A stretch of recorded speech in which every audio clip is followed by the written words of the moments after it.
Welcome to Italy. Woohoo! We made it!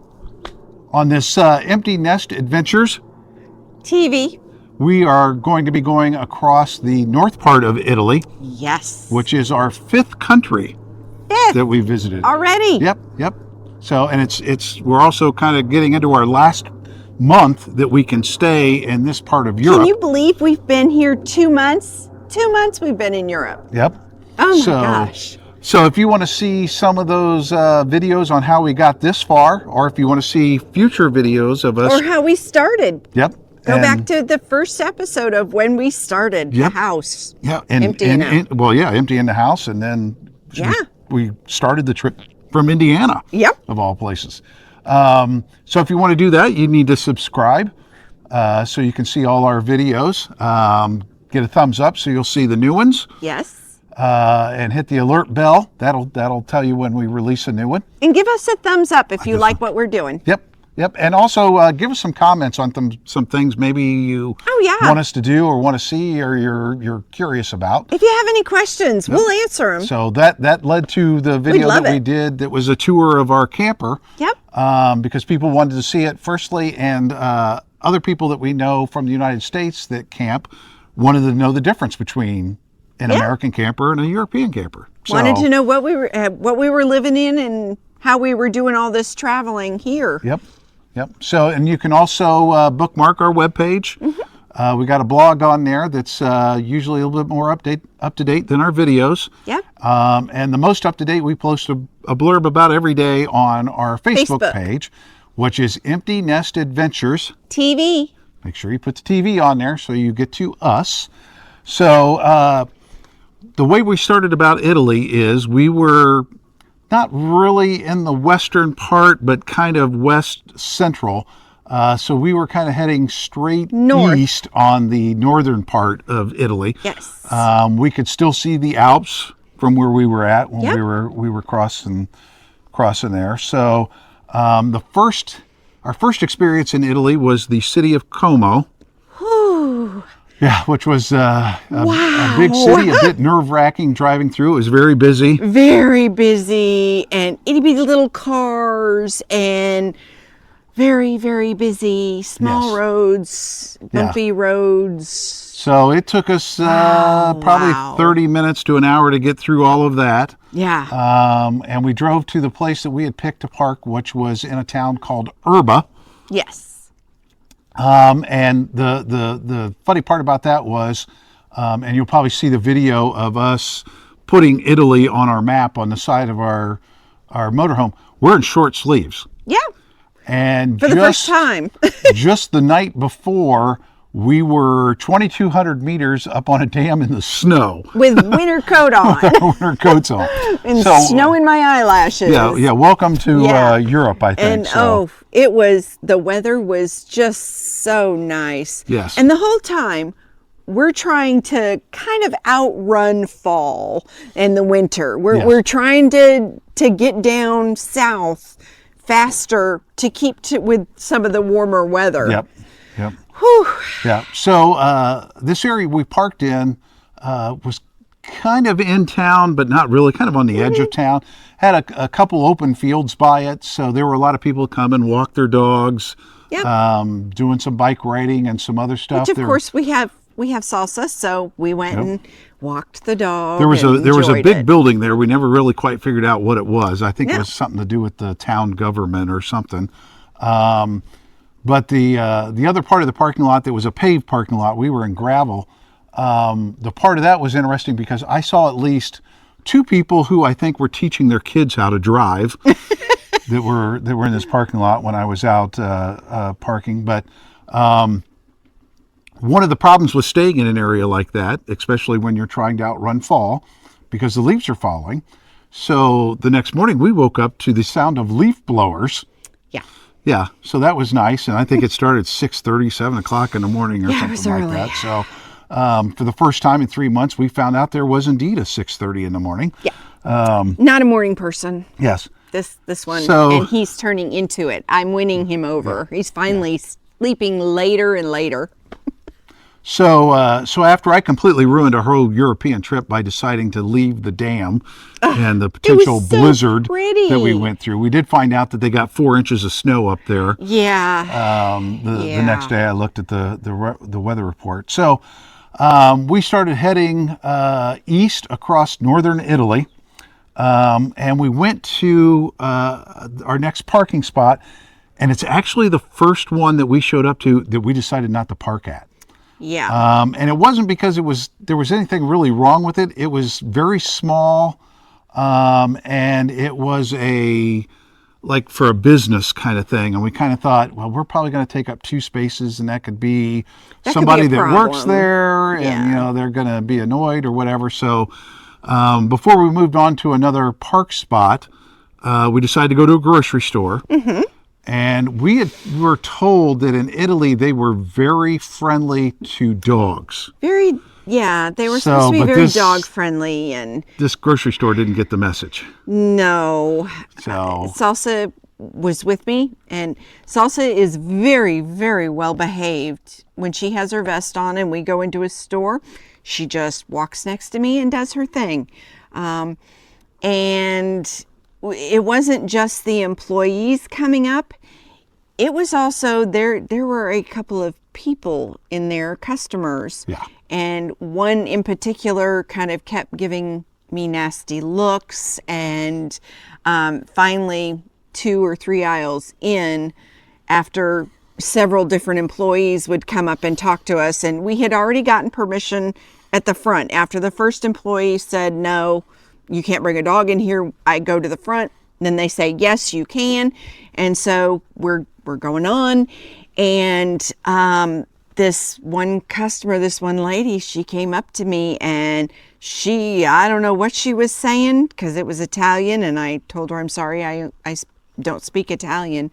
And she just continued. And she was not happy with me. It was very uncomfortable. Yes. So we got out of that store fairly quick. We got the basics that we needed and left. And then we went on to cried. To the next parking space that we were going to go to. Yes. Which was across from a soccer field, which will become a theme with us before too long. Also had a dog park. Yes, had a dog park right next to it, and 2 grocery stores right nearby that we could have gone to that were probably more dog friendly. They were very nice grocery stores. And we got joined. There was another camper there when we showed up that left, and then another one came in, and it was like a family of 4 or something like that. Like dinner time. Yeah. And so it was a nice, quiet place. There was some soccer practice going on until about 9 o'clock at night. Salsa met an Italian golden retriever. It was a puppy, and she would bring her dog, because golden retrievers are kind of overly playful. She would only bring her dog to the dog park at night in the evening, because she said the puppy is so rambunctious and so likes to run and bump into him and play, and so some of the other dogs don't like that. So she only was bringing him at night to help work on his discipline and stuff. And when I took Salsa in there, the 2 of them had a ball, flopping over each other and rolling around. It was hilarious. Yeah, I think I was catching up on social media posts. Yes. So he was still back in the camper. So every time you enter a new country, you have to figure out how to do things like grocery shop, laundry, gas bottles. Yeah, gas bottles, drop your gray tank and your Cousin Eddie. Yep. So we were having troubles getting gas. Just because they were all self-serve, and the payment, it wouldn't take any of our payment methods or anything that we had set up. So the next morning, our first order of business was to get some diesel fuel for Holly. Yep. We don't like to let her run below half a tank. No. So, and when the gas station we finally pulled into, we ended up in the full service lane. Yeah. It was very we decided to go ahead and let the guy do the full service. Yeah. And he spoke English, and we talked to him. So that kind of made it easier to get fuel, and it was just kind of pleasant talking to him and finding out a little bit about the area that we were in. Very nice guy. So a little bit further on the trip, we actually did have to dump our tanks because we had been parking a couple of times, and we found out that in Italy, a lot of the cities have kind of camper areas. Yeah. And they will have a place where you can dump your gray water. It's a parking, like a parking lot, but they'll have signs that have a camper on it and show you that campers can park there. And they have dump for your wastewater, your gray water. Yep. And sometimes they have it for your Cousin Eddie. Black water, Cousin Eddie, yep. And you can refill with water. Yep. Some of them have electric that you pay for. Some of them, electric's free. This one, you went into a gate, you got a ticket, and then when you left, you were supposed to pay on the ticket. So it was like €5 or €10 a night or whatever. We just went in, we dumped our tanks and filled up with water. So we were only there about 10 minutes. Yeah. And it didn't charge us anything. It didn't charge us anything. So we went on our way. We were actually headed toward another one of our farm camps that we liked. This one was actually a winery. Yes. That was up in the hills a little bit. The first road that the GPS wanted us to take, we decided not to take because it was one of those narrow buildings on either side. Scary kind roads. Of a thing. Yeah, it was giving us nightmares back to Switzerland. Yeah. So we got up there to the winery, and we got parked.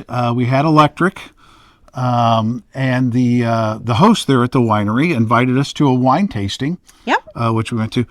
We will preface it that we are not real wine people. We don't drink wine. So we're actually beer people. Yeah, and we lean on the sweet wine side, which I know kind of midway. We don't do the dry wines, and we don't like the dessert wines are too sweet. It's kind of got to be that happy middle of the road. So anybody that's watching this and knows about wine are laughing at us at this point. So feel free to, because we don't know what we're doing.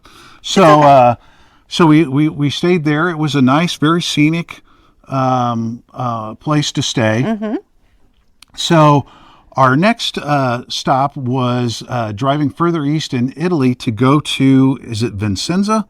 We wanted to go to another military base because, number one, we got shot down in Ramstein. That didn't go over well. If you watch that video that when we were in Ramstein, we spent 3 hours shopping and wasn't able to buy anything.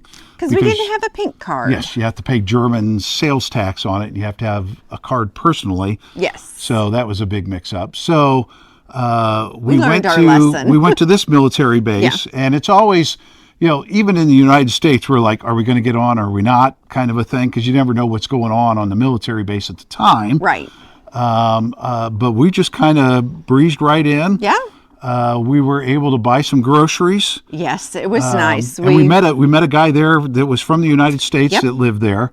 And he actually, wasn't he like from around Terre Haute or something? Yes, he was from Indiana, and he had 2 houses in Italy, didn't he? Yeah, I think so, yeah. And I think his wife was Italian, and he had like a house in the U.S., and he had 2 houses in Italy, and he was thinking about going back and buying another house somewhere else in the U.S. Yes. So.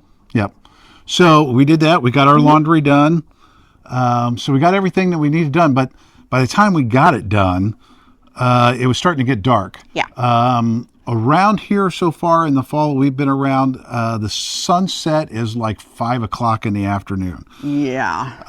And we had probably 45 minutes to an hour that we wanted to drive to our next place where we were going to park. And we will tell you the name of the town is Marostica that we ended up going in. Marostica. And we decided we're going to cut things off here and go to that next video because that town was a bit of a surprise for us. Yes. There's a couple of very interesting things and surprises there.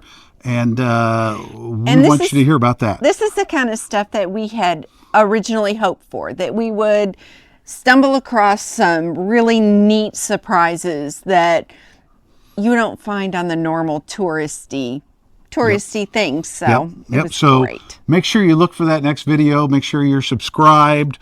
You hit that alert bell that's here on YouTube so you will see when we post that video on Empty Nest Adventures TV.